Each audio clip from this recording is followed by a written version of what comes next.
Wendy Emerson coming to you from the pits at Canandaigua Motorsports Park, and I'm with Sportsman driver Eric Giguere. How are you today? I'm doing good today.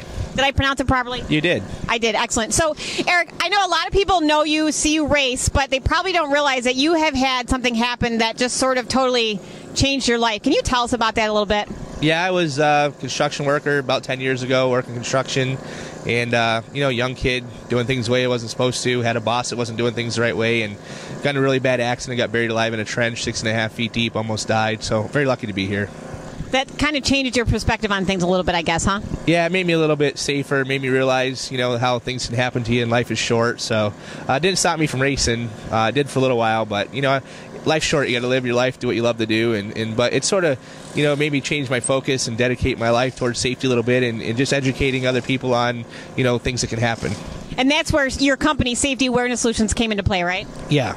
I started speaking about what had happened to me, this company and that company, and one thing led to another, and now I travel all over the U.S. and speak at companies, and we have other presenters, and we do videos. I have a magazine that I publish, My Safety Magazine. It's all real-life stories about people that have been hurt at work or off the job, taking shortcuts, and basically just try to bring awareness and just let people know that it can happen to you.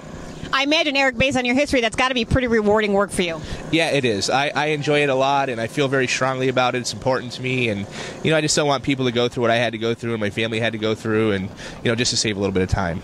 So, Eric, after all that happened, you raced before. What was it like when you finally got back in the race car after taking a little bit of time off? Was that hard for you? Yeah, it was hard to get strapped in, and it was really hard to put my helmet on, and even till this day, I get in the car a lot earlier than everybody else. If you come and take a look, it takes me 10 minutes or so to get my helmet on. I'll gag a little bit. Tight spaces are tough sometimes, but I get over it. But once the green flag drops, then it's fine. We just want to go to the front then. So. It's amazing. Things definitely stay with you for a long time, but we hear your name. We talk to drivers week in and week out, and we always hear your name. Eric helped us out. Eric helped us out. What gives with that? What motivates you to do that?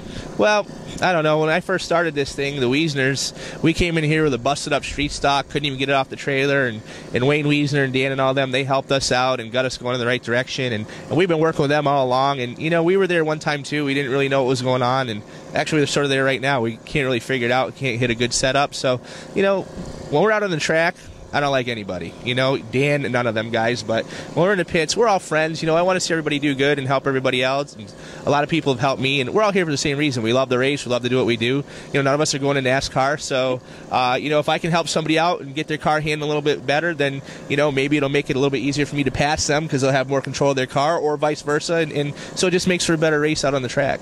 That's a great, great attitude. Who supports you on your car? Tell us who you want to thank. I got to thank Bruce Ridley and Brian Nodebart. Bruce is a crew chief. Brian, he helps out all the time, and my business takes me all over the country. I'm gone all the time. I leave a lot of times Monday, Sunday. I don't get back till Friday. And actually, 2 weeks ago when we raced, it was the first time I ever sat in this car. And that's why I shut the fuel off. I thought I was shutting the brake off. I shut the fuel off. I just wasn't familiar with the car. And these guys put the car together. They take care of it every week. And I just don't have time to do it. So first and foremost, without those guys, I wouldn't even be here. So, they're dedicated to it. They let me do what I love to do. And because if it wasn't for them, we wouldn't have a car here every week. So I got to thank them. Wayne Spa Service, Cool Construction, My Safety Magazine, Safety Awareness Solutions. So. Very, very cool. Well, listen, we love to watch your race, and even more knowing your story a little bit, so we wish you the best of luck. Thank you. I appreciate it. Wendy Emerson with Eric Giguere from the pits at Canandaigua Motorsports Park.